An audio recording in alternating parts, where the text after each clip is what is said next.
5 Themes in John Ruskin. Photo montage of Verona, Italy. Watercolors of Ruskin in Verona, a manuscript, and a photo of Ruskin circa 1859. Getty Images by John Freeman, Lonely Planet Collection. De Agostini Picture Library, Culture Club, Holton Archive Collection. And W. Jeffrey, Otto Hirschen, Holton Archive Collection. We live in an exciting age of technology. As the 20th century turned into the 21st century, the information age, the Internet revolution, took over. Digital parametric design has changed the face of how architecture is practiced.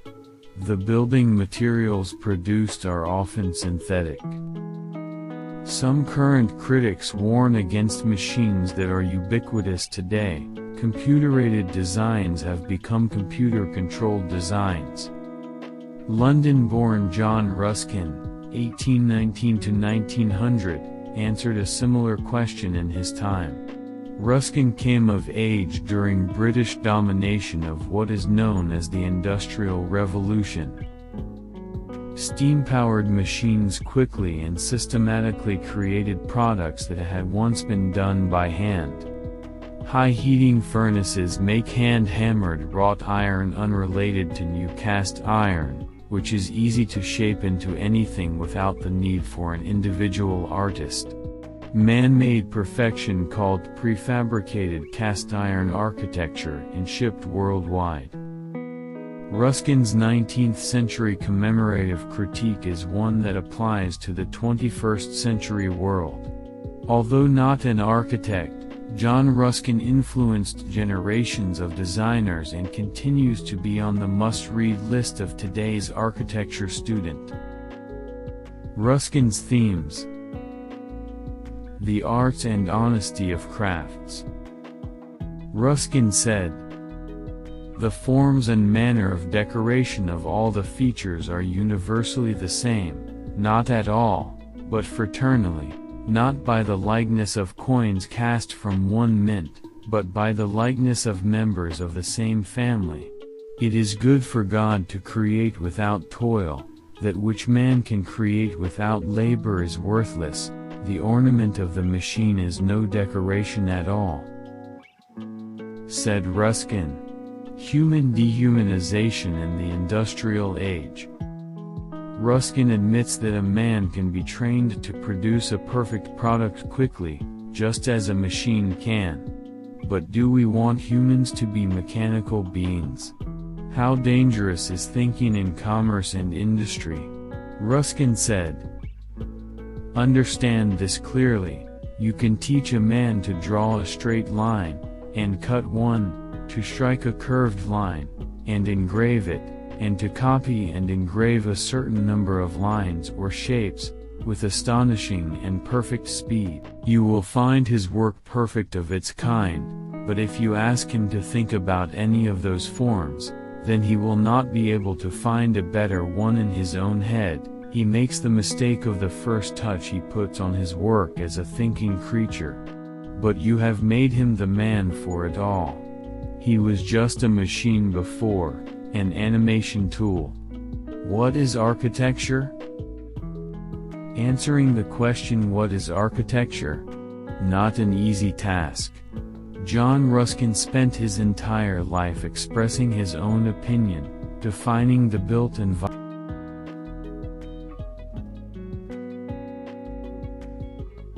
And Ruskin said, "Architecture is the art that so define and adorn buildings raised by men for whatever use, that their views contribute to their mental health, strength and enjoyment. Respect for the environment, natural forms and local materials." Green architecture and green design today is an afterthought for some developers. For John Ruskin, natural form is all it should be. Ruskin said, "For all in fair or beautiful architecture, imitated from the forms of nature, An architect must live in a small hilly town like ours, as a painter. And let him learn there what nature understands by a prop, and what about domes.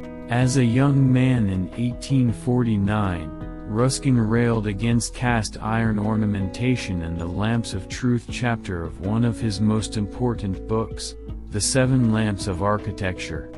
How did Ruskin achieve this belief? In traveling with family in mainland Europe, it is time to observe every architecture, sketch and paint, and write it down.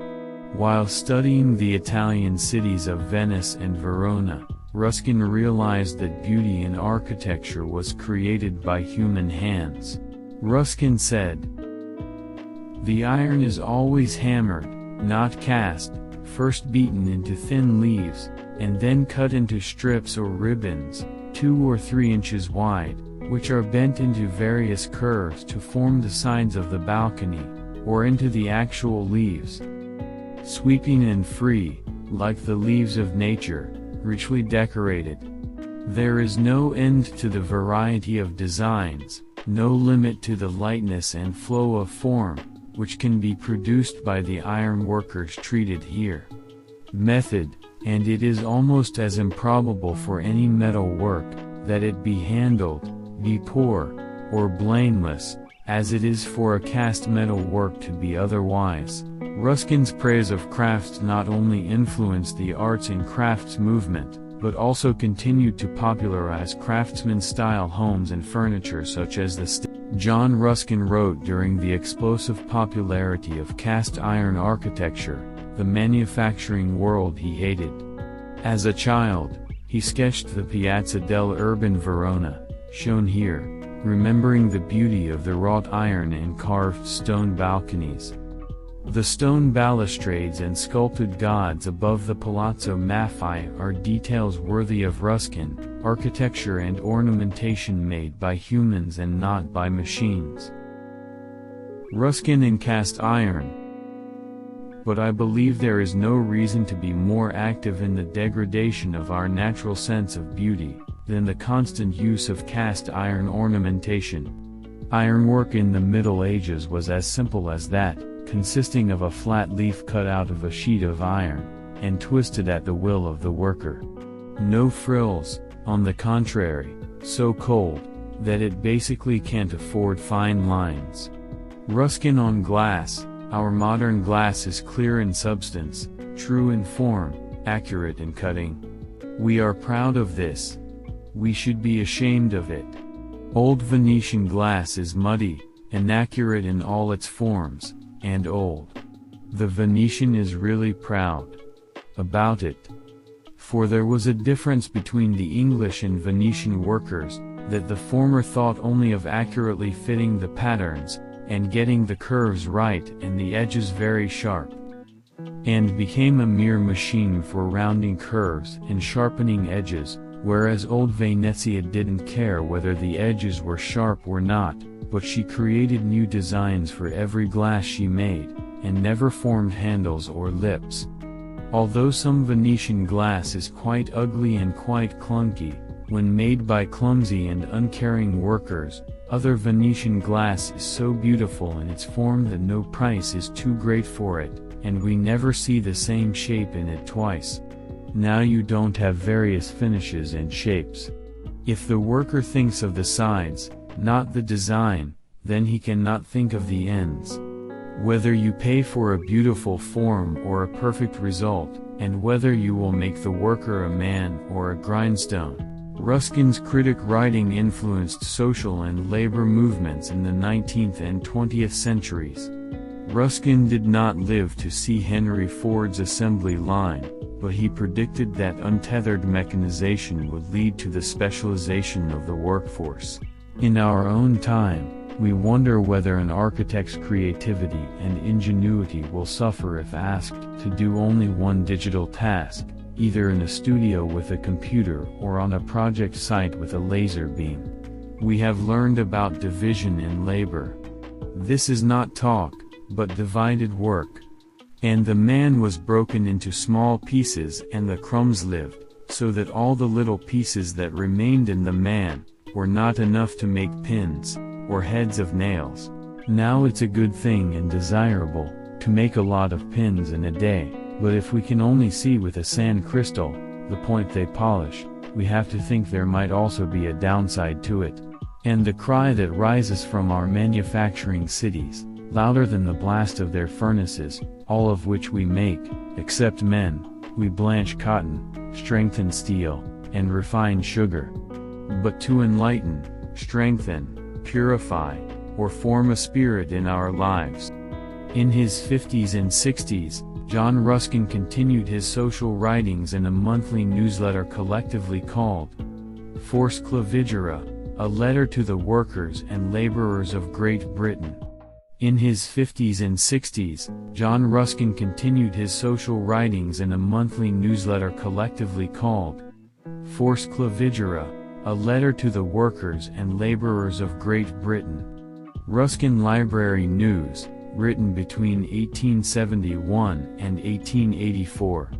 During that period, Ruskin founded the St. George's Fellowship, an experimental utopian society much like the American Commune founded by transcendentists in the 1800s.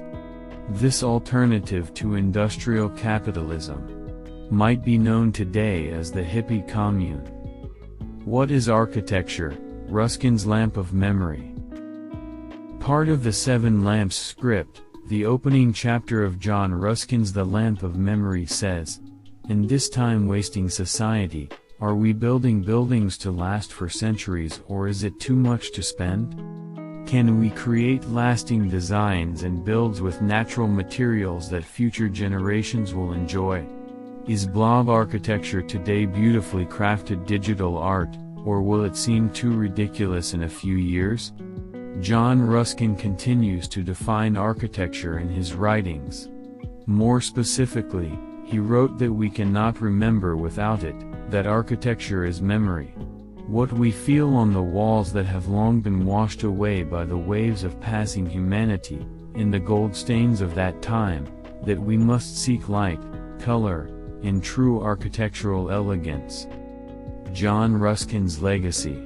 In the 19th century architect sitting at his computer, dragging design lines with ease, and making us think, is this architectural design? When every philosopher critic draws to partake in human rights and thinking, his legacy is established. John Ruskin spent the last 28 years in Brantwood, overlooking the Coniston Lake District. Some say he went crazy or fell into dementia, signs of a troubled man. While his personal life has influenced film audiences in the 21st century, with his genius. Ruskin died in 1900 in his home, which is now a museum open to visitors to Cumbria. And this is one of his works.